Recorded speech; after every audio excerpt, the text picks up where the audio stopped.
Story of love. কণ্ঠ আমাদের, অনুভূতি আপনাদের। হারিয়ে যাই ভালোবাসার গভীরে। আফিম গাঢ় হেসে বলে, কষ্ট হচ্ছে আমার কোথায়? বুকে। মৃত্তিকা চটচল দিয়ে আফিমের বুকে হাত রাখে, বলে। বেশি কষ্ট হচ্ছে? আফিম সিগারেট ফেলে বলে, খুব বেশি মৃত্যু, অসহনীয়। আপনি জানেন আমি কোথায় গিয়েছিলাম? জানি। আমি আপনার সাথে থাকতে চাই আফিম। আফিম শোনেনি বোধ হয়, বলে। কি বললে? মৃত্তিকা কেঁদে ফেলে ঝড়ো ঝড়ো করে। ইয়াসিনের সাথে আগেরবার দেখা করার কারণ, আজ দেখা করার কারণ আর ঘটে যাওয়া ঘটনাগুলো সংক্ষিপ্ত আকারে বলে আফিমকে। আফিম শোনে সবটা। মৃত্তিকা একটু থেমে বলে, আমি আমি আপনার সাথে থাকবো আফিম। আপনি আমাকে আশ্রয় দেবেন না? যেভাবে ভালোবাসতেন সেভাবে ভালোবাসবেন আবার? আফিম মৃত্তিকার দিকে অবিশ্বাস্য চোখে তাকায়।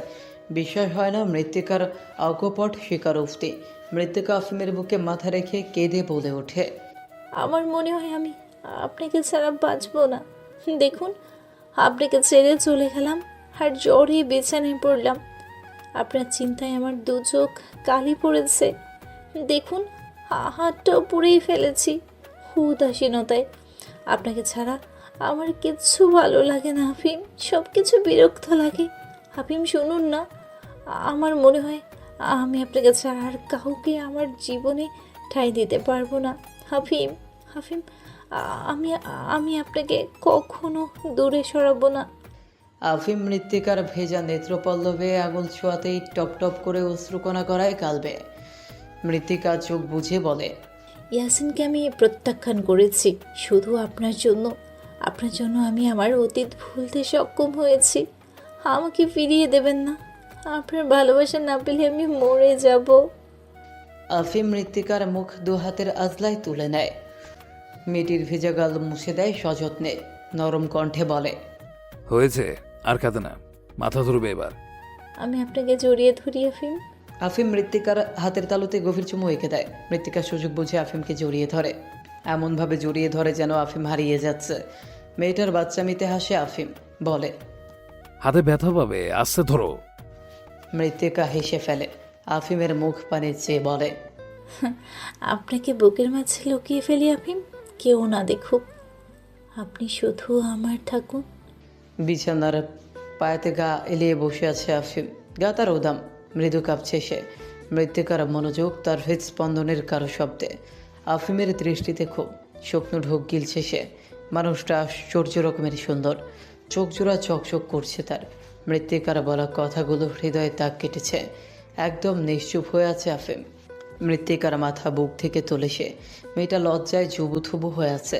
বুক থেকে মাথা তুললেও তার যে বুক থেকে কণ্ঠদেশে ফলা গাল জোড়া রক্ত জবার ন্যায় রক্তিম হয়ে ওঠে।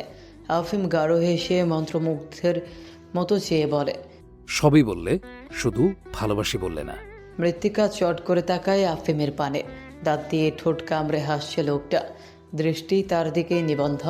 লজ্জিত হয়ে সে শাড়ির আঁচল আঙুলে পেঁচাতে পেঁচাতে বলে, ওটা জমা রইল। আফিম গালে হাত রেখে মৃত্তিকার আপাদ মস্তক পর্যবেক্ষণ করে। অমায়িক লাগছে মৃত্তিকাকে। তার ফর্সা শরীরে খয়েরি রঙের শাড়িটা দারুণ মানিয়েছে। এতক্ষণে সে খেয়াল করে মৃত্তিকা শাড়ি পরেছে। শাড়িটা তার দেয়া।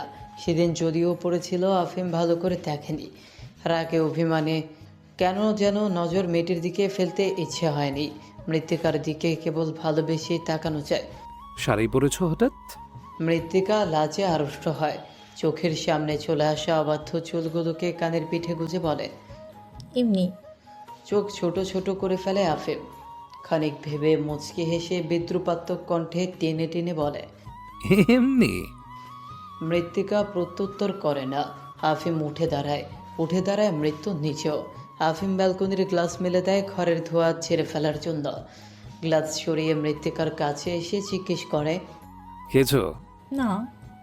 ওষুধ খাওনি? মৃত্তিকা বোকা হাসে বলে, মনে নেই। রান্না করেছো? হুম। আফিমের ললাটে ভাঁজ পড়ে। মেয়েটা এত উদাসীন হলো কবে থেকে? আফিম ফোন বের করে, বলে, কি খাবে বলো, অর্ডার করি। মৃত্তিকার সাথে সাথে বলে ওঠে, খেতে ইচ্ছে করছে না। না খেলে মেডিসিন নেবে কি করে? মৃত্তিকা চুপ করে থাকে।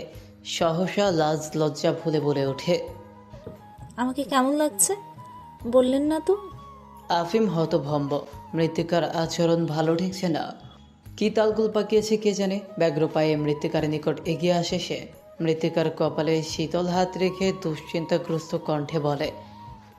জ্বরটা কি বেড়েছে? মৃত্তিকা না বোধক মাথা ধোলায়, বলে।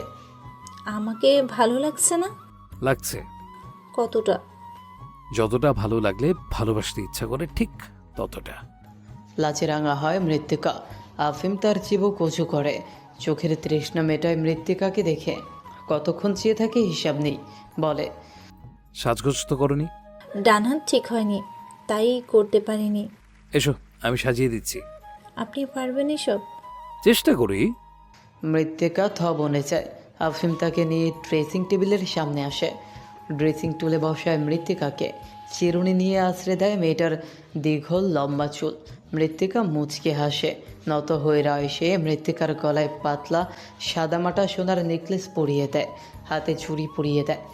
চোখে কাজল দিতে গিয়ে হিমশিম খায় আফিম। ভয় হয় মেয়েটা চোখে না ব্যথা পায়। এই চোখ দুটোতেই তো তার মায়া প্রগাঢ়। কোনো মতে মৃত্তিকার ঠোঁটে লিপস্টিক, চোখে কাজল দিয়ে মৃত্তিকার পানে নেশাগ্রস্ত হয়ে তাকায় আফিম। চোখ ধাঁধিয়ে ওঠে তার। মৃত্তিকার নত যেন মুখটা দেখে প্রশান্তিতে বুকের মাঝে কম্পন সৃষ্টি হয়।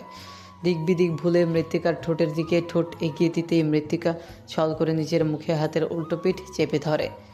বাধা দেওয়ার প্রয়াস চালায়। আফিম তাতে বিরক্ত হয় না, রাগও করে না। সামান্য হেসে মৃত্তিকার হাতের তালুতে ভেজা ঠোঁটের গাঢ় স্পর্শ এঁকে দেয়। একের পর এক অবিরত অনিয়ন্ত্রিতভাবে মৃত্তিকার হাতের তালু ভিজিয়ে দেয় সে। মৃত্তিকার লাজে নুয়ে পড়ে, সে আটকে বসে থাকে। আয়নায় নিজেকে দেখে লাজুক হাসে মৃত্তিকা। কেন যেন আজ তার নিজেকে সুন্দরী বলে মনে হচ্ছে। এমনটা হচ্ছে কেন? আফিম সাজিয়ে দিয়েছে তাই? আফিমের স্পর্শ পড়েছে চোখে ঠোঁটে এই জন্য? তার ভালোবাসায় বুঝিয়ে আজকে অন্যরকম সৌন্দর্য ফুটে উঠেছে মৃত্তিকার মুখে। রাইমা 3 দিন ধরে অফিসে আসছে না। শান্ত শুনেছে রাইমা অসুস্থ। মেয়েটার 3 দিন যাবৎ পেট ব্যথা। অফিসের সকলে বলা বলি করছে অতিরিক্ত বাইরের খাবার খাওয়ার ফলেই পেটের ব্যথায় ভুগছে রাইমা। ফুচকা থেকে শুরু করে পিৎজা সব কিছুতেই তার প্রবল আগ্রহ। প্রতিদিন ডেলিভারি ম্যানকে ছুটতে হয় রাইমার বাড়ি। মেয়েটা ভীষণ পেটুক। এ কারণেই 2 দিন পর পর পেট ব্যথায় ভোগে। টিফিন পিরিয়ডে শান্ত কল করলো রাইমাকে।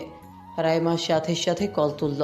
শান্তকে কিছু বলতে না দিয়ে অশান্ত রাইমা চটপটে কণ্ঠে বলল। আমি 3 দিন ধরে অসুস্থ, আর আপনি আমায় দেখতে এলেন না? বিব্রত হয় শান্ত। স্বাভাবিক সুরে প্রশ্ন করে। আপনার শরীর এখন কেমন? কাল যেতে পারবো অফিসে? শান্ত মাথা নেড়ে বলে।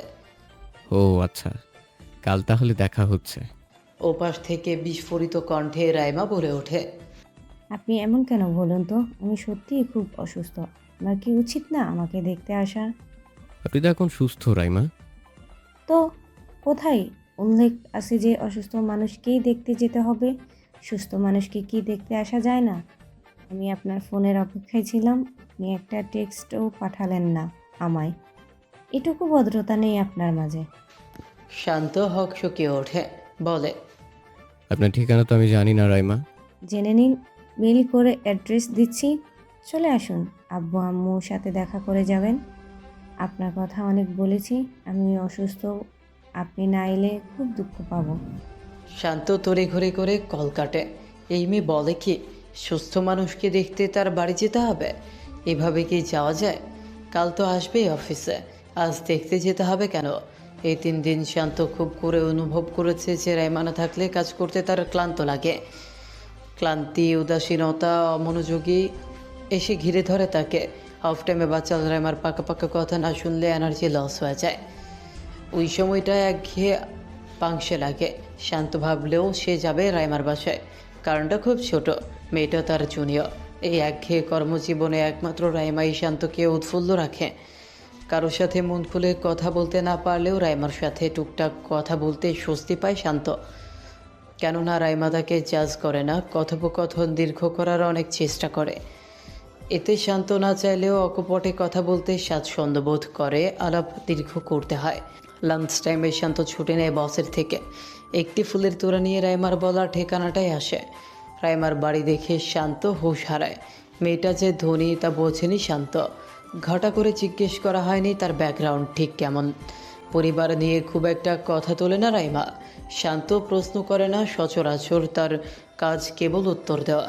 বাড়ির কাছে এসে আর ফিরে যেতে পারল না শান্ত। কলিং বেল বাজাতেই বাড়ির পরিচারিকা দরজা খুলে দিলেন। বাড়িতে পা রাখতেই সিঁড়ি বেয়ে রাইমাকে আসতে দেখল শান্ত। ঢিলে ঢালা গেঞ্জি আর প্লাজো পরে আছে রাইমা, গায়ে ওড়না নেই তার। চুল গোছাতে গোছাতে সে আসছে এদিকে। সিঁড়ির নিচে শান্তকে দেখে রাইমা অবাক হয় খুব। ভ্যাবলার মতো তাকিয়ে থাকে কিছু সেকেন্ড, অতঃপর নিচের দিকে তাকিয়ে এসে দৌড়ে ছুটে যায় ঘরে। তার দৌড় দেখে ভরকে যায় শান্ত। রাইমা ঘর থেকে একটি স্কার্ফ এনে গলায় ঝোলাতে ঝোলাতে ফিরে আসে সিঁড়ি বেয়ে নিচের দিকে। হাসি হাসি মুখে বলে, আপনি এসেছেন, আমি ভাবলাম আপনি আসবেন না। শান্ত মুচকি হেসে বলে। না এলে আপনি আমায় খুব জ্বালাতন রাইমা, সেজন্য এসেছি। রাইমা হাসে বলে, আপনি বসুন, আমি আপনার জন্য কফি আনছি। শান্ত বাধ্য ছেলের মতো বসে। ওদের বাড়িটা দোতলা, আসবাবপত্রগুলো বেশ দামি। বিভিন্ন পুরনো শোপিস সাজিয়ে রাখা বাড়ি জুড়ে।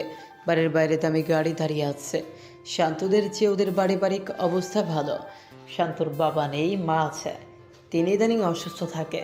ছোট্ট একটি বাসায় ভাড়া থাকে শান্তরা। কিছুটা বস্তির মতো জায়গায় ছোট ভিটেতে তার বসবাস। শান্তর মা শিক্ষক ছিলেন, এখন বাড়িতেই থাকেন। তার জমানো পয়সা দিয়েই শান্ত বাইক কিনেছে। শান্তর রোজগার ভালো, ওর একটা ইচ্ছে নতুন বাড়ি কিনবে, নিজেদের বাড়িতে উঠবে, মাকে নিয়ে সেখানেই থাকবে। আফিম তার বেস্ট ফ্রেন্ড, সর্বদা শান্তকে সব বিষয়ে সাহায্য করেছে ছেলেটা। তাকে প্রচণ্ড ভালোবাসে শান্ত। তার জীবনে তার মা এবং আফিম সবচেয়ে বেশি গুরুত্বপূর্ণ। এর বাইরে তার জীবনে কেউ নেই, ছিল না। রাইমা কিচেনে ঢুকতেই পরিচালিকা আটকে ওঠে। আলালের ঘরের দুলালি সে। তার বাবা বিদেশে থাকে, মা সরকারি চাকরি করেন। নিজে কখনো রান্না করে খেতে হয়নি রাইমাকে। আজ প্রথমবার তাকে নিজ উদ্যোগে রান্নাঘরে এসে কাজ করতে দেখিয়ে বাড়ির পরিচালিকা ভয় পায়। রাইমা চুলোটাও জ্বালাতে জানে না, কি করে নুডলস বানাবে ভেবে পায় না। রাইমা নিজের জেদে অটল থাকে। শান্তকে সে আজ কফি আর নুডলস বানিয়ে খাওয়াবে নিজ হাতে। বাইরে বসে থাকা শান্ত রাইমা আর পরিচালিকার সব কথাই শোনে। রাইমার আগ্রহ দেখে সেখানে লজ্জিত হয়। পরিচারিকা সব বলে বলে দেয় রাইমাকে। বলতে গেলে সেই সব করে। রাইমা কেবল উপকরণগুলো মিশিয়ে দেয় বলে দেওয়া পরিমাণ অনুযায়ী। সামান্য নুডলস বানাতে গিয়ে খুব হাঁপিয়ে ওঠে মেয়েটা। তেল ছিটেও আসে দুবার। গরম তেলে পেঁয়াজ কুচি, মাংস কুচি ছাড়তে গিয়ে কবার যে চিৎকার করে ওঠে, সবটাই শোনে শান্ত। রাইমার এই আন্তরিকতা তার ভালো লাগে। মিনিট কয়েক পর প্লেটে করে নুডলস আর কফি নিয়ে আসে রাইমা। শান্ত কফি খাওয়ার পর নুডলস খায়। শান্ত ফুলের তোড়াটা বাড়িয়ে দেয় রাইমার দিকে। ফুলগুলো দেখে উচ্ছ্বাসে ফেটে পড়ে মেয়েটা, আর চোখে চেয়ে বলে, আপনার থেকে ফুল পেয়ে আমার কি যে ভালো লাগছে, আমি বলে বোঝাতে পারবো না। শান্ত লজ্জিত নতস্বরে বলে। সামান্য ফুলই তো। রাইমা গালে হাত ঠেকিয়ে বলে, সামান্য ভালোবাসা থেকে শুরু করে জীবনের গুরুত্বপূর্ণ অধ্যায়গুলো শুরু হয় ফুলের সুগন্ধে, ফুলের ব্যবহারে। আপনি ফুলকে সামান্য বলছেন? আচ্ছা, সামান্য বলবো না। আপনাকে একটা কথা বলবো, বলুন। আপনি খুব সাধারণ, আমার সাধারণ মানুষ পছন্দ। আচ্ছা, আপনি খুব ইনোসেন্ট, আমার ইনোসেন্ট মানুষই পছন্দ। শান্ত বলে, ভালো তো। আমার বোকা সহজ সরল মানুষ পছন্দ। ও আমার আপনাকে পছন্দ। আচ্ছা। হেসে উত্তর দেওয়ার পর শান্তর পিলে চমকে ওঠে। শ্বাস রোধ হয়ে আসে ছেলেটার। কেসে উঠেছে। প্লেটটা টেবিলে রেখে বসা থেকে দাঁড়ায় সে। অভিব্যক্তি বদলে যায় শান্তর, যেন খুব অস্বাভাবিক অপ্রত্যাশিত সত্য জেনেছে। অস্থির কণ্ঠে সে বলে, আমি যাচ্ছি। রাইমাকে বলার সুযোগ দেয় না শান্ত। হন্ততন্ত হয়ে বড় বড় পা ফেলে চলে যায় গেটের বাইরে। রাইমা ছুটে যায় পিছু পিছু, শান্ত থামে না মোটেই। খুব তাড়াহুড়ো করে বাইক নিয়ে বেরিয়ে যায়। তার এই কাণ্ডে হেসে গড়াগড়ি খায় রাইমা। মনে মনে বলে, আমি তার মানে অতটাও বোকা না শান্ত, খুব সহজে বুঝে গেলেন। আজ পালালেন, কিন্তু কাল তো ধরা দিতেই হবে। আপনাকে প্রেমের ফাঁদে না ফেলে পর্যন্ত আমি স্বস্তি পাবো না। আপনাকে আমার খুব আপন আপন লাগে। রায়ানদের বাড়িতে আজ নিমন্ত্রণ ছিল মৃত্তিকা আর আফিমের। হাফিমকে নিজে থেকে নিমন্ত্রণ জানিয়েছে রায়ানের বাবা। যদিও তিনি আফিমকে খুব একটা পছন্দ করেন না, তবে তন্নিকে নিজেদের কাছে রাখায় তিনি কৃতজ্ঞতা প্রকাশ করতেই ডেকেছিলেন ওদের। সন্ধ্যায় মৃত্তিকা আর আফিম রায়নদের বাসায় খেয়েছে। ওরা ছাড়াও শান্তর উপকার দলের কিছু সদস্য ছিল। আফিম পরেছিল মেরুন সিল্কের শার্ট আর কালো ব্লেজার, মৃত্তিকা পরেছিল মেরুন রঙের লং ফ্রক। আফিমদের কাজের চাপ চলছে প্রচুর। রাজনৈতিক অবস্থার অবনত ঘটছে দিন দিন। দেশের শত্রু ক্রমান্বয়ে বাড়ছে, এতে কিছুটা বিরক্ত আফিম। মাথায় বিভিন্ন ছল চাতুরে ঘুরছে তার। বাড়ি ফিরে আফিম হাত মুখ ধুয়ে নিয়েছে। মৃত্তিকার মুখটা শুকনো। আফিম খেয়াল করেছে মৃত্তিকার মনটা ভার, মুখে হাসি নেই। সে বিছানায় শুতে গেলেই মৃত্তিকা সহসা কাছে এসে জিজ্ঞেস করে, তন্নিয়াপুর সাথে আপনার কোনো সম্পর্ক ছিল না? তন্নিয়াপুর ভালোবাসাটা একতরফা ছিল, রাইট? আফিম শুনল মনোযোগ দিয়ে, গাছাড়াভাবে উত্তর দিল, হুম। আপনি আপুকে একটু পছন্দ করতেন না? না। তন্নিয়াপুর গলায় একটা চেইন ছিল, দেখেছেন? আফিম ভ্রু কুচকে ফেলে। মৃত্তিকার কণ্ঠে প্রবল তেজ, কণ্ঠস্বর উত্তপ্ত, অথচ মস্তিষ্ক তোর ঠান্ডা। কথাগুলো নতস্বরে বলছে। আফিম বোঝে না এই নতুন মৃত্তিকার মনের লুকানো কথা। মৃত্তিকা বদলাচ্ছে। নব্য প্রেমে পড়লে যেমন মানুষ বদলে যায় তেমন। সে আফিমকে কারণ ছাড়াই দেখতে থাকে, তাকে পর্যবেক্ষণ করে, তার ভাবনা চিন্তা হৃদয় ধারণ করে। আফিম সেসব বুঝলেও বোঝে না তার ব্যাকুলতা। আমি ওর দিকে অতটা ভালোভাবে তাকাইনি মৃত্যু। তাকাননি কেন? আমি পাশে ছিলাম বলে? তীরের ফলারানে তীব্র ধারালো কণ্ঠে প্রশ্নটি ছড়ে মৃত্তিকা। পরপর বলে ওঠে, তন্নিয়াপু আমাকে বলেছে ওই চেনটা আপনি আপুর জন্মদিনে গিফট করেছিলেন। আফিম ভাবে একটু, বলে, হতে পারে। মৃত্তিকার মনটা আরো বিষিয়ে উঠল। শব্দ করে উঠে দাঁড়ালো আফিমের পাশ থেকে। আফিম বোকা বনে গেল। মৃত্তিকা ঘর থেকে বেরিয়ে গেল। তাকে যেতে দেখিয়ে পিছু ছুটল আফিম। তরাক করে টেনে ধরল মেয়েটির হাত, হ্যাচকা টানে কাছে এনে বলল, কি হয়েছে, মন খারাপ? মৃত্তিকা কথা বলে না, মুসরামুসরি করে হাত ছাড়াতে চায়। আফিম ফের বলে, না বললে বুঝবো কি করে? মৃত্তিকা তোত্তেরা উত্তর দেয়, আগে তো বুঝতেন, এখন বোঝেন না কেন? আগে তুমি এত হেয়ালি করতে না মৃত্যু। মৃত্তিকা উত্তর দেয় না। নাকের পাটা ফুলে ওঠে মেয়েটার, কান্না গিলে ফেলার চেষ্টা করে সে। কম্পিত কণ্ঠে বলে, তন্নিয়াপুর ঘরে গিয়েছিলাম, দেখলাম আপু একটা চেইন পড়ছে গলায়। জিজ্ঞেস করলাম চেইনটি কে দিয়েছে। অমনি আপনার নাম বলল, আপনি ওনাকে চেইন দিয়েছেন। এ কথা তো আমায় বলেননি। বলার মতো কোনো গুরুত্বপূর্ণ ঘটনা নয় মৃত্যু। মৃত্তিকা তেতে ওঠে। আমার ভালো লাগছে না, শুনুন। ও আমার জুনিয়র ছিল, আমাদের সাথেই থাকতো, প্রোগ্রামে কাজবাজ করে দিত। ওর জন্মদিনে আমরা সবাই গিফট দিয়েছিলাম। সবাই দিল বলে আপনাকেও দিতে হবে? মৃত্তিকার চোখ ছলছল করছে। মন মেজাজ একদমই ভালো নেই তার। খুব রাগ হচ্ছে। ইচ্ছে করছে আফিমকে খুব করে বকতে, কিন্তু উপায় নেই। এটা মস্ত বড় ভুল নয়। এই ভুলের জন্য লোকটাকে খুব কড়া করে বকা যায় না। মৃত্তিকার গাল টেনে দেয় আফিম, হেসে বলে, বোকা, এটা নিয়ে এত আপসেট? মৃত্তিকা গাল মুছে বলে, আমাকে কেউ কিছু দিলে আপনার বুঝি খারাপ লাগতো না? আফিমের হাসি থামে। ত্যক্ত সুরে বলে, দিয়ে দেখুক শুধু, ফুল দিয়ে জুস বানিয়ে বেটাকে খাইয়ে আরাম ধোলাই দেব। মৃত্তিকা ফের অভিযোগ ছড়ে, আপনি এত সেজে গিয়েছিলেন কেন? সবাই দেখছিল। আফিম আয়নার সামনে গিয়ে চুল ব্রাশ করতে করতে বলে, তো দেখবে না, দেখার জিনিস অবশ্যই দেখবে, না দেখলে আমার খুব খারাপ লাগতো। কথাটা মজা করেই বলল আফিম। মৃত্তিকাকে রাগানোটাই তার উদ্দেশ্য পূর্ণ হলো। মৃত্তিকা সত্যি রেগে গেল। দিক বিদিক ভুলে আফিমের কাছে এসে তার শার্টের কলার টেনে ধরল। হিংস্র কণ্ঠে বলল, এই জন্যই এমন সেজে গুজে গিয়েছিলেন? এমনিতে তো বখাটেদের মতো থাকেন। জানতেন কচি কচি মেয়ে আসবে, তাই হিরো সেজেছিলেন। আফিম মুখ টিপে হেসে বলে। এই তো বুঝে গেছো। মৃত্তিকার রাগে খুব গা কাঁপে, রাগে বলে, আমার খুব রাগ হচ্ছে আফিম। আফিম পূর্ণ মনোযোগ দেয় মৃত্তিকার দিকে, বলে, রাখছো কেন? আপনি আমাকে আর পছন্দ করেন না, তাই না? আমি বলেছি। বোঝা যায়। আফিম প্রগাঢ় হেসে মৃত্তিকার স্বরের আঁচল তুলে দেয় মেঝে থেকে। ব্যালকনির দিকে এগিয়ে এগিয়ে ডাকে মৃত্তিকাকে। আকাশে মস্ত বড় চাঁদ উঠেছে, তার সৌন্দর্যে আলোকিত চারপাশ। সেই চাঁদের দিকে তাকায় দম্পতি। আফিম মৃত্তিকার দুপাশের গ্রিলে হাত রেখে বন্ধনে আটকায়। তাকে আজ বড় সুন্দর লাগছে, একদম ভদ্র সভ্য মানুষ মনে হচ্ছে। মৃত্তিকার পানে কিছুক্ষণ চেয়ে আফিম বলে, আমি চাইতাম তুমি আমার হও। মৃত্তিকা মাথা তোলে, চোখে চোখ রাখে আফিমের, দৃঢ় কণ্ঠে বলে, এখন চান না? না, কেন? কারণ এখন তুমি পুরোটাই আমার। এখন চাই তুমি এভাবেই থাকো। মৃত্তিকা হেসে ফেলে, তার হাসিতে হৃদয় তোলপাড় শুরু হয় আফিমের। মেয়েটির কোমর পেঁচিয়ে ধরে সে, এক চুলও ফাঁক রাখে না নিজেদের মাঝে। মৃত্তিকার চুলগুলো মুখের পাশ থেকে সরিয়ে দেয় আফিম, অতঃপর খুব ধীরে ঠোঁট বসায় মৃত্তিকার অধর যুগলে। পরপর মৃত্তিকার ঘাড়ে ঠোঁট ঘষে, কেঁপে ওঠে মৃত্তিকার সর্বাঙ্গ, আঁকড়ে ধরে চওড়া প্রশস্ত পেট। আফিম চাপ প্রয়োগ করে ঠোঁটে চুমুতে চুমুতে ভরিয়ে দেয় মেয়েটির ছোট্ট গাল। শাড়ির আঁচল খসে পড়ে মৃত্তিকার, লজ্জায় নত যেন হয় সে। আফিম মৃত্তিকার থুতনিতে ছোট্ট কামড় বসিয়ে বলে, নেশা। মৃত্তিকা হেসে ফেলে আফিমের সম্বোধনে। ইতিমধ্যে ঠোঁটের চাপে তার গাল দেবে গিয়েছে, চিনচিনে ব্যথা অনুভূত হচ্ছে থুতনিতে। উত্তর দেয় না সে, চোখ বুজে নেয় আমোদে। আফিম মোহগ্রস্ত কণ্ঠে বলে, মাদকতা। মৃত্তিকা খুব নিচু স্বরে উত্তর দেয়, শুনছি। আমি আফিম মির্জা আত্মসমর্পণ করছি আমার মৃত্যুর কাছে।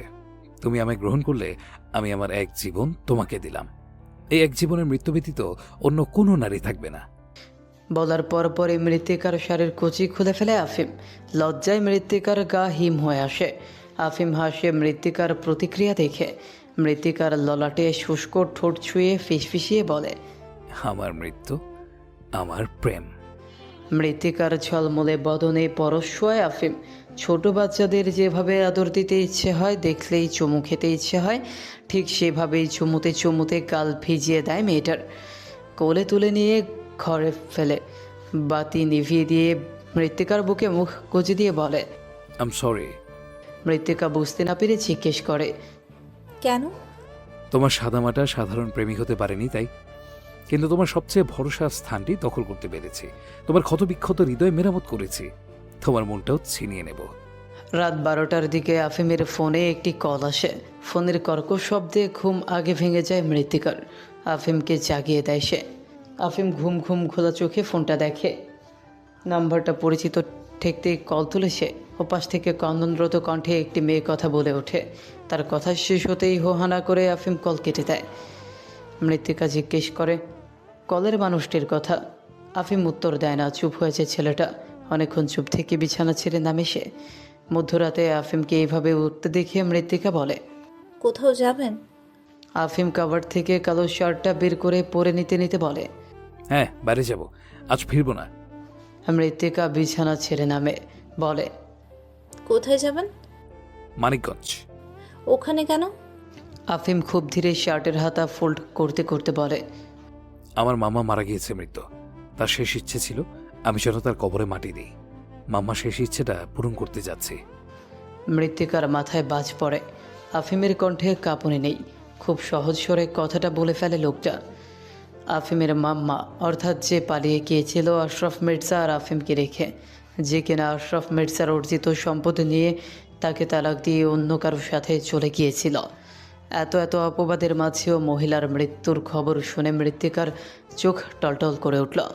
মা যতই খারাপ হোক, জন্মদাত্রী তো। আফিম তার সাথে 10 বছর কাটিয়েছে, নারীর টান বলেও তো কিছু আছে। তার মৃত্যুটা আফিমের জন্য নিশ্চয়ই যন্ত্রণাদায়ক। মানুষটার মনে এখন কি চলছে কে জানে। আফিম চুপ হয়ে গেছে, মুখটা মাত্রাতিরিক্ত গম্ভীর, বড্ড অসহায় দেখাচ্ছে আফিমকে। মৃত্তিকার বুক কাঁপে, কণ্ঠ কাঁপে, বলে, কিভাবে মারা গিয়েছে? আফিম ওয়ালেট পকেটে ভরে স্বাভাবিক সুরে বলে, শুনেছিলাম ব্রেন টিউমার। ফোন কে করেছিল? আপনার আম্মার সাথে যোগাযোগ আছে? ওনার মেয়ে কল করেছিল। আফিম চোখে মুখে পানি ছিটিয়ে বাইকের চাবি নিয়ে বের হতে দেখে মৃত্তিকা মাথায় কাপড় দিয়ে বেরিয়েছে। আফিমকে তার দিকে তাকাতে দেখে মৃত্তিকা বলে ওঠে, আমি যাবো আপনার সাথে। আফিম বাধা দেয় না। মৃত্তিকা উঠে বসে বাইকে। মানিকগঞ্জ স্টেশনের পাশেই আফিমের মা ইতিশার বাড়ি। তার একটি মেয়ে আছে, মেয়েটির বয়স 15, নাম লিজা।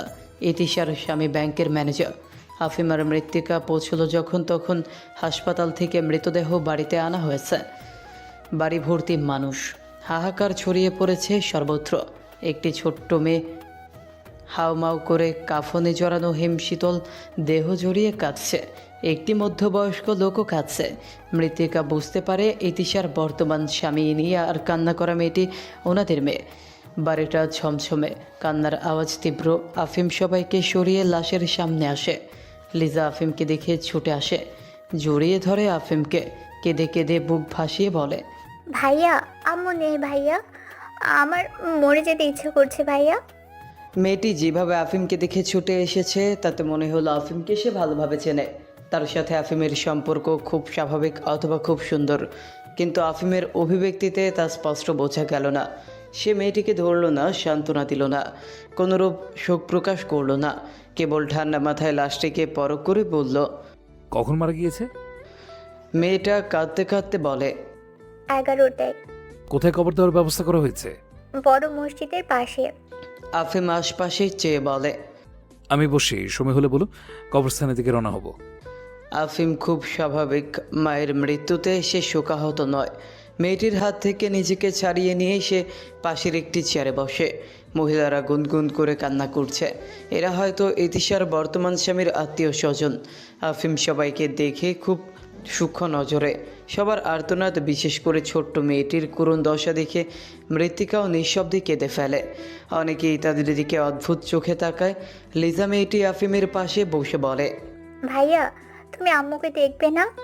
আফিম স্পষ্ট উত্তর দেয়, যার আমাকে দেখার প্রয়োজন হয়নি, বিদায়ের ক্ষণে তাকে দেখে করুণা করতে পারছি না। মেয়েটি কেঁদে বলল, আম্মু তোমার কথা খুব বলতো, তুমি তো জানোই। জানি বলেই এসেছি। আফিমকে অনুভূতিহীন মনে হচ্ছে, যেন সে একজন মূর্তি। তার কোনো শোক তাপ নেই, প্রাণ নেই। উজ্জ্বল চোখ জোড়া খানিক ঘোলাটে। মৃত্তিকা আফিমের পাশে গিয়ে বসে। না চাইতেও সবার কান্না দেখে তারও কান্না পায়। মৃতদেহকে গোসল করানো হয়। অনেকক্ষণ পর লাশ নিয়ে রওনা হয় পুরুষরা। খাটিয়ার এক পা ধরে উঁচু করে আফিম, তার মাথায় টুপি, শরীরে আতরের ঘ্রাণ। এই দৃশ্যটা অসহ্যকর ঠেকল মৃত্তিকার। সন্তানের কাঁধে মায়ের লাশ, আহ কি বিভৎস! আফিমরা এগিয়ে যায়।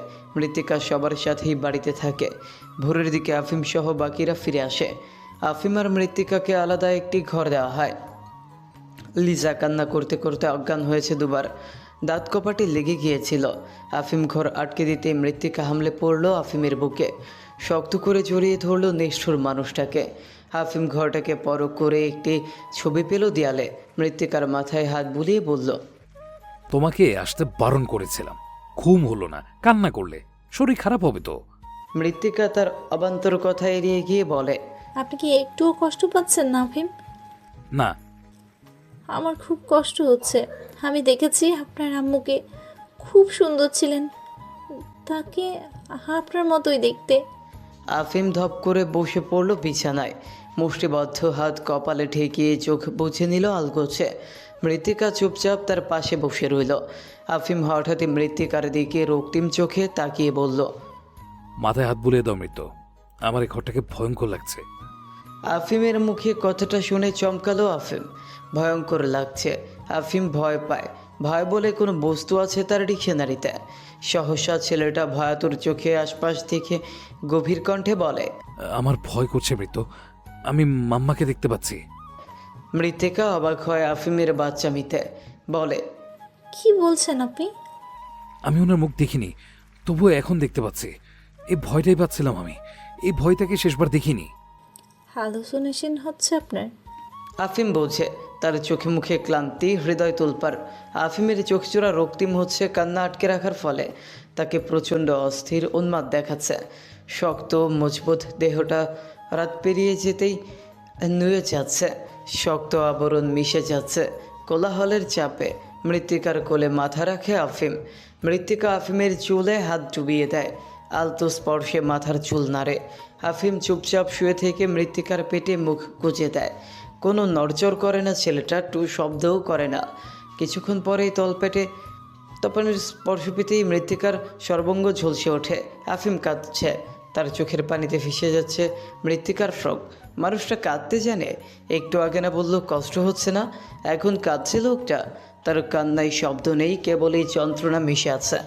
মৃত্তিকার বুক ভার হয়ে এলো। মস্তিষ্কে দুর্বল হয়ে পড়ল। চোখ পেয়ে লোনা জল গড়ালো। সে বিড়বিড়িয়ে আফিমকে আশ্বাস দিল। আমি আছি আফিম, ভয় পাবেন না। আমি পাহারা দেব আপনাকে, আপনি ঘুমান। এই দিকটা খানিক গ্রামের মতোই। পাখির ডানা ঝাপটানোর শব্দ আসছে। মরুক টেকে যাচ্ছে। একটি নির্ঘুম রাত কেটেছে সবার।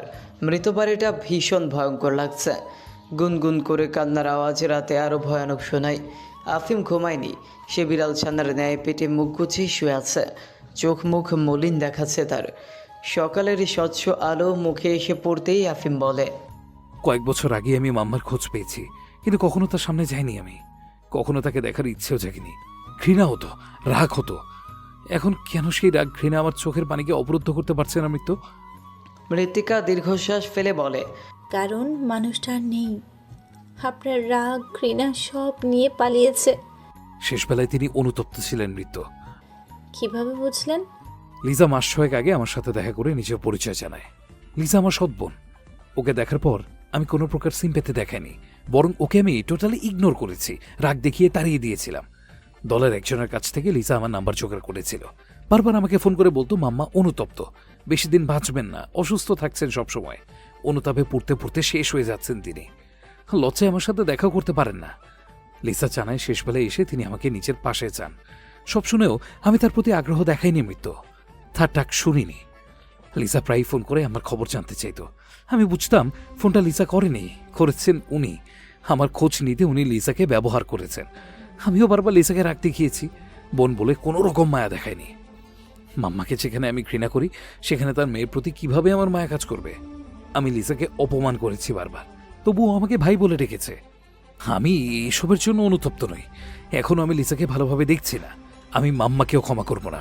যেই সময়টায় শিশুরা মায়ের আঁচলের নিচে বড় হয়, আমি সেই সময় কাছে গেছি, বাবাকে নিঃশব্দে কাঁদতে দেখেছি। এসব কি মন থেকে মুছে ফেলা সম্ভব? আমি মাম্মাকে নিচের চোখে অন্য কারোর সাথে ঘনিষ্ঠ হতে দেখেছি। ওই ঘটনাগুলো আমি কখনো ভুলব না। আমার তার প্রতি মায়া কাজ করে না, কিন্তু আজ চোখ অবাধ্য হচ্ছে। মৃত্তিকা আফিমের মাথায় হাত বোলাতে বোলাতে কেঁপে ওঠে। মানুষটার মনে তবে যন্ত্রণারা বাসা বেঁধেছে, একটুও টের পেতে দেয় না কাউকে। বাইরে থেকে মনে হয় মানুষটার শক্ত জটিল, অথচ ভেতরটা সহজ। মৃত্তিকা বলে, বাবাকে জানালেন না? না, কষ্ট পাবে। কয়েকদিন যাক, জানাবো। আজ থাকবেন এখানে? একটু পরেই চলে যাব। আফিম সত্যি কোনো পিছুটান না রেখে কিছুক্ষণ পর বেরিয়ে এলো। কাউকে বলল না তার চলে যাবার কথা। যেভাবে নিচে থেকে এসেছিল সেভাবেই মৃত্তিকাকে নিয়ে ফিরল। এই ঘটনার পর গত 2 দিন ধরে আফিম খুব চুপচাপ। তেমন একটা কথা বলছে না কারোর সাথে, বাড়িতেও থাকছে না বেশিক্ষণ। মৃত্তিকা কাজে ফিরেছে, স্টুডেন্টদের পড়াশোনা নিয়ে সেও ব্যস্ত। তবুও আফিমকে ছাড়া তার ভালো লাগে না। সর্বক্ষণ আফিমই তার মাথায় ঘুরপাক খায়। কিছুক্ষণ আগেই আফিম মৃত্তিকাকে স্টুডেন্টের বাড়িতে পৌঁছে দিয়ে গেছে। মাত্র 23 মিনিট হয়েছে সে বাচ্চা পড়াচ্ছে। এর মধ্যেই তার অস্থির অস্থির লাগছে। আফিমকে এই মুহূর্তে দেখতে ইচ্ছে করছে মৃত্তিকার। মানুষটাকে না দেখলে হাঁসফাঁস লাগে, চোখ আরাম পায় না। মৃত্তিকার শরীর খারাপের বাহানা দিয়ে বেরিয়ে এসেছে। তার কাছে ফোন নেই। ঠিক সময়ে আফিম চলে আসবে বলেছে, ফোন দেওয়ার প্রয়োজন পড়বে না। মৃত্তিকা এগিয়ে একটু সামনে যেতেই আফিমের দলের ছেলেপেলেদের দেখতে পায়। মৃত্তিকা তাদের কাছে যাওয়ার আগে ওরাই ছুটে আসে। ওরা লম্বা সালাম জানায় বিনয়ের সুরে। একটা ছেলে বলে, ভাবি কোথায় যাচ্ছেন? গাড়ি ঠিক করে দিব? মৃত্তিকা মৃদু হেসে বলে, লাগবে না ভাইয়া। আরেকটি ছেলে বলে, ভাবি কিছু খাবেন? এনে দেই? মৃত্তিকা তাদের আচরণে বিব্রত হয়। ওরা মৃত্তিকাকে দেখলে এভাবে এগিয়ে আসে, সালাম দেয়, ভালো মন্দ জিজ্ঞেস করে। তখন মৃত্তিকার মনে হয় সে কোনো ভিআইপি। ওরা খুবই সম্মান প্রদর্শন করে, উপকার করতে চায়। আফিমদের দেখলে ওরা বিরাট সালাম দেয়, ভাই বলে সম্বোধন করে। ওরা আফিমকে প্রচণ্ড ভালোবাসে, বিশ্বাস করে এবং ভাই মানে। কোনো সমস্যায় পড়লেই আফিমকে ডাকে। ওদের কাছে আফিমই সব। তাকে নিয়ে কেউ বাজে কথা বলতে পারে না, বললেই শত শত ছেলে পেলে খাবলে ধরে। আমার কিছু লাগবে না, আপনারা ব্যতিব্যস্ত হবেন না।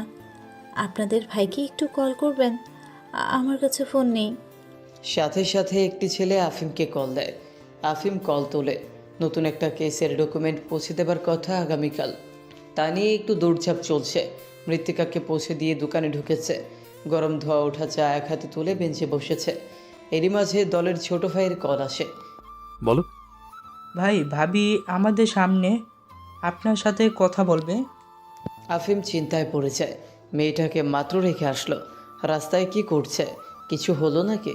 ছেলেটা মৃত্তিকার দিকে ফোন বাড়িয়ে দেয়। মৃত্তিকা ফোন কানে চেপে জিজ্ঞেস করে, আফিম কোথায় আছেন আপনি? আফিম তৎক্ষণাৎ কাঁধ দিয়ে ফোন আটকে চায়ের বিল মিটিয়ে ওয়ালেট পকেটে রাখতে রাখতে উত্তেজিত হয়ে উত্তর দেয়। তুমি কোথায় আছো? কি হয়েছে তোমার? এত চালু বেরিয়ে পড়েছো? লোকেশন জানো আমাকে। আফিম অধৈর্য ভঙ্গিতে বলে যায়। বলতে বলতে পা বাড়িয়ে দোকান থেকে দ্রুত পায়ে বাইকের কাছে ছুটে আসে। মৃত্তিকা ঠিকানা জানালেই সে চলে যাবে। মৃত্তিকা বুঝতে পারে লোকটার চিন্তিত স্বর। তাকে শান্ত করতে বলে, কিছু হয়নি, আপনি স্ট্যান্ডের কাছে আসুন, আমি ওখানেই আছি, তাড়াতাড়ি আসবেন প্লিজ। শরীর খারাপ করছে তোমার? কণ্ঠ এমন লাগছে কেন? মৃত্তিকা অবুঝের ন্যায় বলে। আমার ভালো লাগছে না, আপনি আসুন। মৃত্তিকা কল কাটে। ফোনটা ছেলেটার দিকে বাড়িয়ে দিয়ে খানিক হেঁটে স্ট্যান্ডের দিকে আসে। অপেক্ষা করে আফিমের জন্য। 2 মিনিট পরেই আফিম আসে চলন্ত বাইক ছুটিয়ে মৃত্তিকার কাছে এসে ব্রেক কষে। তাকে দেখিয়ে মৃত্তিকার মলিন মুখটায় হাসি ফেরে। আফিম বাইক থেকে নেমে কাছে এসে দুশ্চিন্তাগ্রস্ত কণ্ঠে জিজ্ঞেস করে, কি হয়েছে? ফোন করেছিলে আর পড়াবে না? শরীর খারাপ লাগছে? মৃত্তিকা উত্তর দেয় না, চেয়ে রয় আফিমের মুখ পানে। তার মুগ্ধ চাহনি হৃদয় কাঁপিয়ে তোলে আফিমের।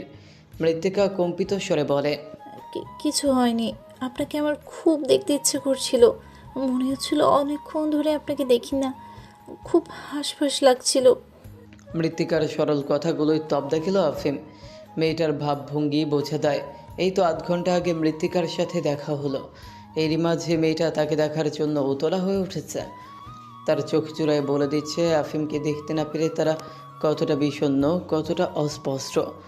মৃত্তিকা পুনরায় বলে ওঠে, আপনি একটু নিচু হন না, ভালোভাবে দেখতে পাচ্ছি না, আপনাকে আমার খুব দেখতে ইচ্ছে করছে, চোখ সরাতে ইচ্ছে করছে না। সরল আবদারে আফিমের ললাটের ভাঁজ দৃঢ় হলো। তার দিয়ে ঠোঁট চেপে ধরল ছেলেটা। মৃত্তিকার পেলবকালে আঙুল পুলিয়ে বলল, কোনো কিছু নিয়ে ভয় পেয়েছো তুমি? মৃত্তিকা কেঁদে দেবে এমন অবস্থা। আফিমের এত এত প্রশ্ন তার পছন্দ হচ্ছে না। তার নড়াচড়ার দরুন ঠিক করে দেখতেও পাচ্ছে না ভালো করে। আফিমের পরনে আজ কালো শার্ট আর কালো প্যান্ট। ফর্সা গায়ে কালো রঙটা খুব মানাচ্ছে। অবিন্যস্ত চুলগুলো হাওয়ায় উঠছে। প্রেমে পড়ার মতো সুন্দর দেখাচ্ছে ছেলেটাকে। মৃত্তিকার চোখ আরাম খুঁজে পায়, তৃপ্ত হয় তারা। মৃত্তিকা উত্তেজিত অস্থির স্বরে বলে, আপনাকে এক মুহূর্ত না দেখলে আমার অস্থির লাগে। এই যে কিছুক্ষণ কাছে ছিলেন না, আমি এক মুহূর্তের জন্য স্থির হতে পারিনি। আফিম আপাদমস্তক পর্যবেক্ষণ করে মৃত্তিকাকে। আকাশি রঙের কামিজের সাথে সাদা সালোয়ার আর ওড়না পরেছে। শুভ্র পরি মনে হচ্ছে সামনের মেয়েটিকে। তার বলার ভঙ্গি খুব সরল। আফিম বুঝতে পারে মৃত্তিকা তাকে নিয়ে চিন্তিত। মায়ের মৃত্যুর পর সন্তানের দিন কেমন যেতে পারে তা মৃত্তিকা জানে।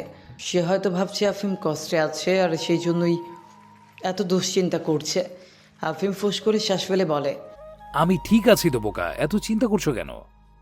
মৃত্তিকার সাথে সাথে জবাব দেয়, কিন্তু আমি ঠিক নেই, আমার সত্যি অস্থির অস্থির লাগে আপনাকে না দেখলে। পড়াতে পারছি না, আমি মস্তিষ্কে ব্যস্ত রাখতে পারছি না, আপনাকে দেখার জন্য মনটা ছটফট ছটফট করছে। মৃত্তিকার কথাগুলো বাচ্চাদের মতোই শোনালো। সদ্য প্রেমে পড়লে বুঝি মানুষ এইভাবে বদলায়। তখন বুঝি স্থান কাল সব কিছুর ঊর্ধ্বে ভালোবাসার মানুষটি স্থান পায়। নব্য প্রেমে পড়া মানুষগুলোর কোনো কিছুতেই মন বসে না, ভালো লাগে না কোনো কিছু। কেবল প্রিয় মানুষকে নিয়েই ভাবতে ইচ্ছে করে। সকল প্রয়োজনীয়তা হার মানে। মৃত্তিকাকে দেখে মনে হচ্ছে সেটি নেই। তার আচরণ এখন তেমনই লাগছে। প্রেমে পড়ে অবুঝ হয়ে গেছে মেয়েটা, পাগলামো করছে। বদলে গেছে তার ব্যক্তিত্ব। আফিম ছাড়া সে আর কিছুই বোঝে না। তার মন মস্তিষ্কে সর্বদা আফিমের বিচরণ চলে। আফিম বলে, বসো, যাবে না? মৃত্তিকা চোখ সরায় না, স্থির হয়ে দাঁড়িয়ে থাকে। বলে, দেখতে দিন আপনাকে, আমার হৃদয়কে শান্ত হতে দিন। আফিম হাসলো নিঃশব্দে। তার হাসার ধরন দেখেও মৃত্তিকা চোখ ফিরালো না। তার কোনো তাড়া নেই বাড়ি ফেরার। মুগ্ধ চোখ জোড়া অপলক মানুষটির মুখে নজর বোলায়। সহসা মৃত্তিকা একটি আবদার করে বসে, বলে, আপনার বুকে মাথা রেখে। আফিম হতভম্ব। রাস্তায় দাঁড়িয়ে মৃত্তিকার এমন আবদার তার কাছে খুবই অন্যরকম ঠেকল। বলল, এখনই? এক মুহূর্তে। বিপরীতে চটপটে কণ্ঠে উত্তর দিল মৃত্তিকা। লাজ লজ্জা ভুলে বসল সে। কোনো কিছুই তার অনুভূতিকে নিয়ন্ত্রণ করতে পারছে না। মনে হচ্ছে এই মুহূর্তে আফিমের বুকে মাথা না রাখলে সে শ্বাস আটকে মারা যাবে। আফিম বুক উজাড় করে দিল। মৃত্তিকা দিশা হারিয়ে মুখ থুবড়ে পড়ল মানুষটির বুকে। বুকে মুখ কুচে ডাকল। আফিম। আফিম প্রত্যুত্তর করল। হুম। মৃত্তিকা আবার ডাকল। আফিম। এবারেও আফিম সাড়া দিল। বলো। পরপর আবারও ডাকল মৃত্তিকা। আফিম। শুনছি তো। এবার কয়েকবার একসাথে নামটি আওড়ালো মেয়েটা। আফিম। আফিম। আফিম। আফিমের হৃদস্পন্দনের গতি বাড়ল। অধৈর্য হয়ে তরাক বেগে মেয়েটির মাথা বুক থেকে তুলল। বলল, কিছু বললেন না কেন? মৃত্তিকা গাল ভরে হাসল। বলল, আপনাকে ডাকতে ভালো লাগছে। পাগলামি করছো কেন? এভাবে তোমাকে মানাচ্ছে না। আমার তোমাকে এভাবে দেখতে ভালো লাগছে না মৃত্যু। কিভাবে ভালো লাগে? দূরে থাকো। তুমি নিচেও পাগল হচ্ছ, আমাকেও পাগল বানাচ্ছ। আমায় ভালোবাসো মৃত্যু? জানি না, কিন্তু আগে আপনার উপস্থিতিতে যে অস্বস্তি হতো, আড়ষ্টতা চলে আসতো, সেটা আর হয় না। বরং আপনি পাশে থাকলে স্বস্তি পাই, দুঃখগুলো উধাও হয়ে যায়। আশপাশে মানুষ আছে বুঝতে পেরে মৃত্তিকা নিজেই আফিমের কাছ থেকে সরে এলো। আফিম সবটা দেখল, বলল না কিছুই। বাইকে উঠে বসলো দুজনেই। আফিম আর মৃত্যু দুজনেই হেলমেট পরে নিল। আফিমের চোখ দুটোই দেখা গেল বাইকের আয়নায়। বাইক স্টার্ট দেওয়ার কিছুক্ষণ পরেই মৃত্তিকার পাগলামি বাড়লো ফের। আফিমকে বাইক থামানোর জন্য আদেশ দিল। আফিম দ্রুত বেগে চলা বাইক থামালো। প্রশ্নাত্মক দৃষ্টিতে তাকালো। বলল, কি হলো?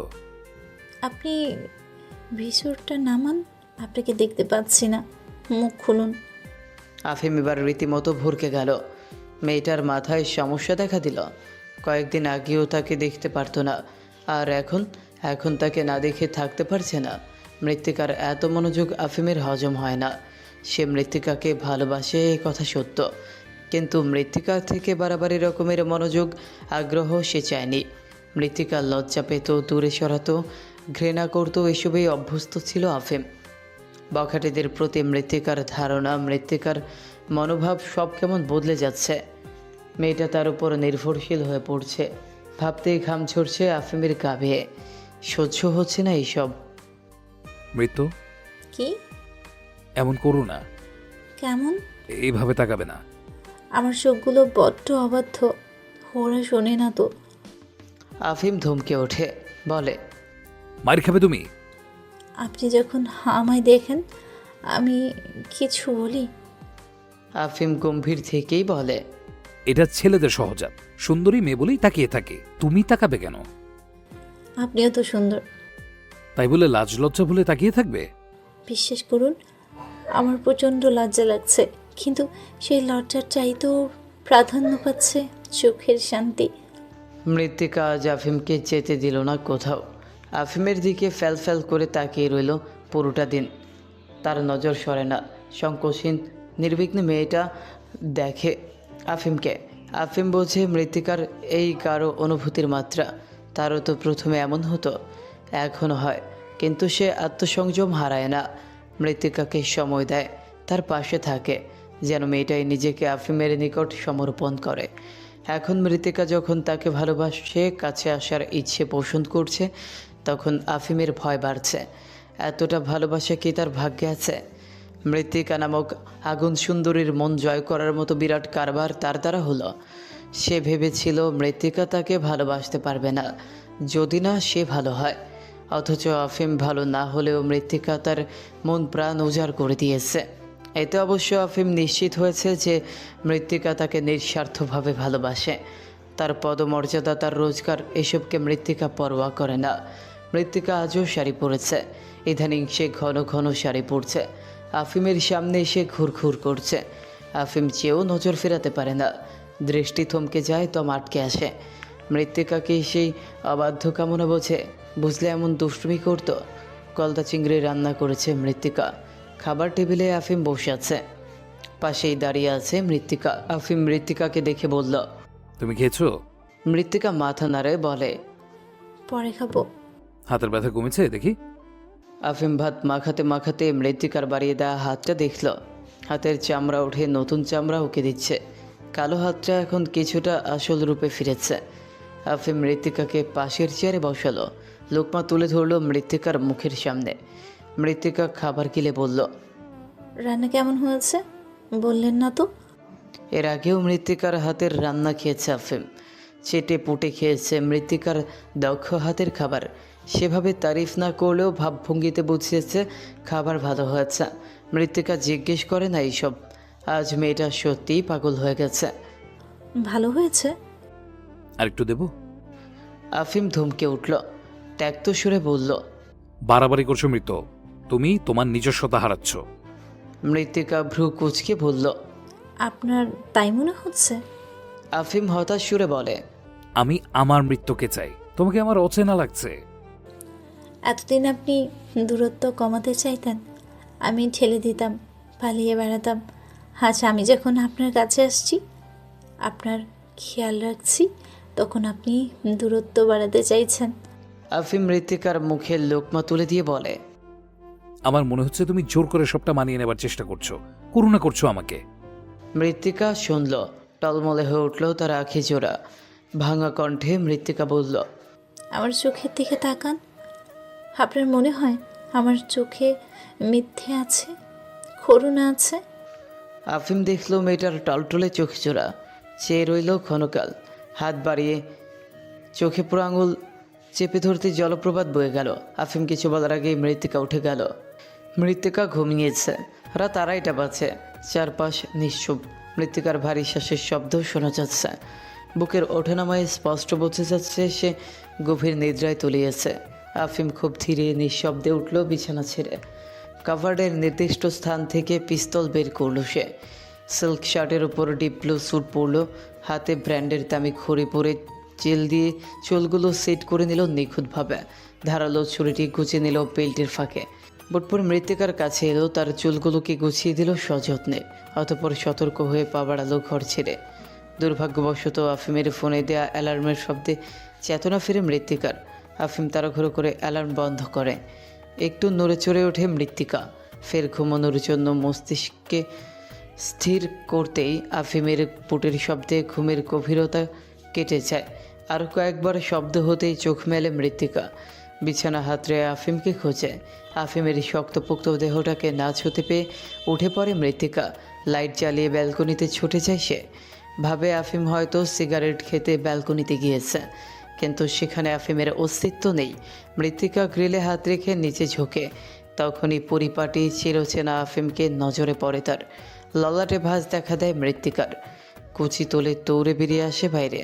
আফিম হেঁটে পার্কিং লটে গিয়ে বাইক বের করে। মৃত্তিকা লুকিয়ে দেখে তাকে। বুঝতে চায় আফিমের পরবর্তী পদক্ষেপ। তার মনে অজানা আশঙ্কা ভর করে। আফিম আড্ডা দিতে যাচ্ছে, তাও এত রাতে। সে তো বলেছিল আর রাতে আড্ডা দিতে যাবে না। মৃত্তিকাকে মিথ্যে বলেছে আফিম। অভ্যেস বদলাতে পারেনি সে। রাগ হয় মৃত্তিকার। শপথ করে আজ আফিমের পিছু পিছু যাবে সে। তার আড্ডার জায়গাটা দেখবে।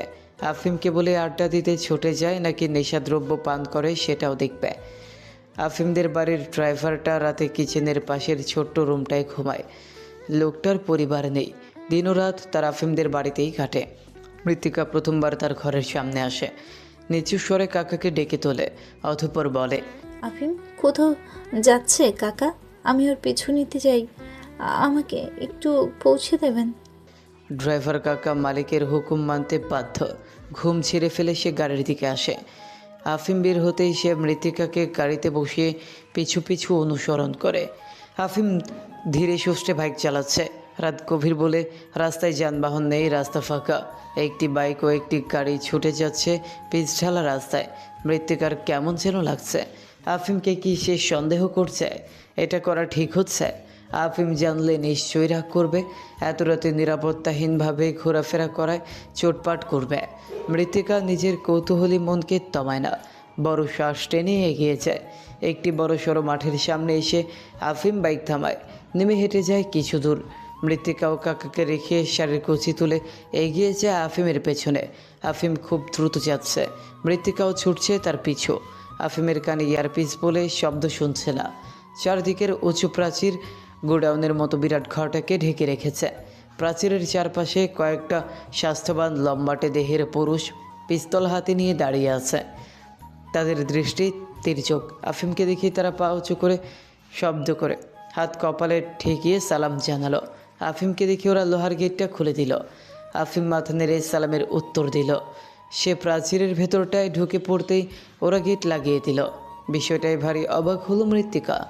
আফিমকে আর দেখা গেল না। মৃত্তিকা আড়ালে দাঁড়িয়ে রইল, আশপাশ পরখ করল। বিশাল বড় জনমানবহীন মাঠটার একেবারে মাঝখানে কেবল একটি বড় সড়ো ঘর, প্রাচীর দিয়ে পুরোটা ঘেরা। চারদিকে বেশ কয়েকজন পুরুষ পিস্তল নিয়ে দাঁড়িয়ে আছে।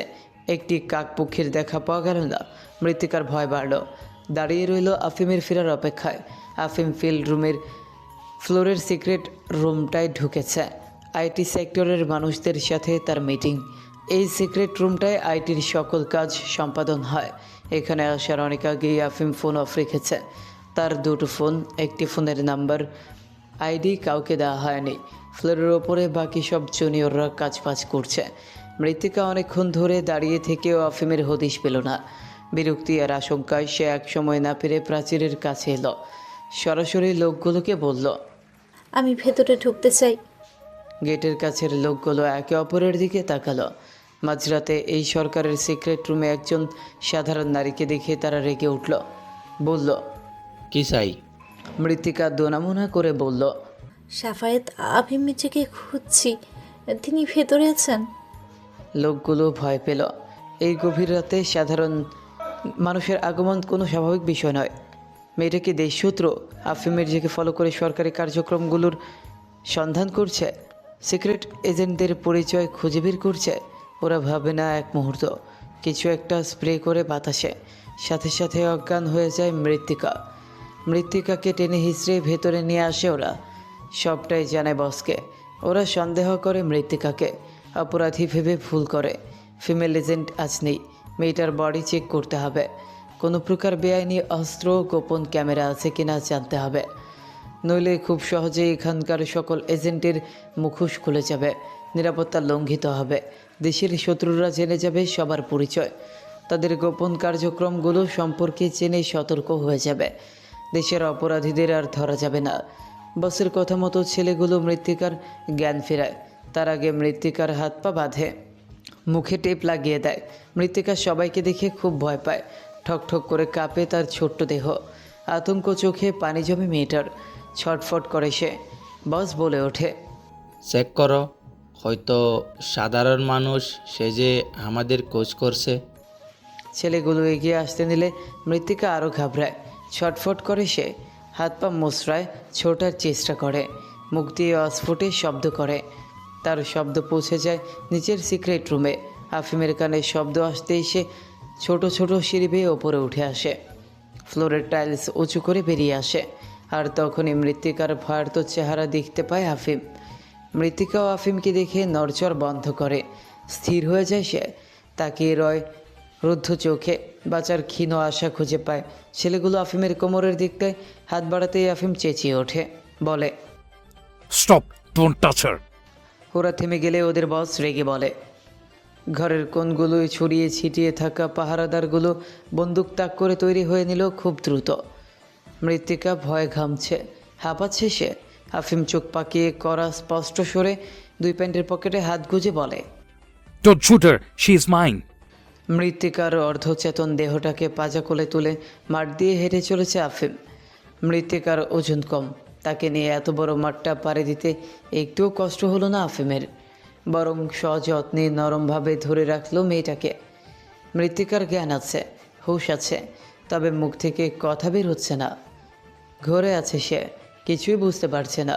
আধবোঝা চোখে অস্পষ্ট দৃষ্টি মেলে আফিমের তীক্ষ্ণ চোয়াল দেখে মৃত্তিকা।